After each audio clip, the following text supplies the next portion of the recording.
I think this degree is studying what giving is. And really, we're able to see that giving is a tangible expression of love. It is not only that, it is also evidence of the mystical relationship between what goes out and what comes back. So, understanding, for example, has an interesting couple of interpretations. What does understanding mean to you? Well, on the one hand, it means that you get somebody's ideas. Oh, I understand what you mean, on the one hand. But on the other hand, somebody shows understanding in a situation of emotional turmoil. They probably offer tea and sympathy and silence, not interested to understand the intellectual presentation of an idea in this case, but the depth of emotion being felt by another person. So we see the word understanding has two quite different meanings, actually. But if we look linguistically, standing under someone means you're supporting them. So if they need emotional support, then you listen with a cup of tea.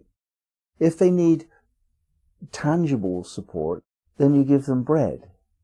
And if somebody's actually in need of bread, they don't want their feelings explored. They want bread. They're hungry.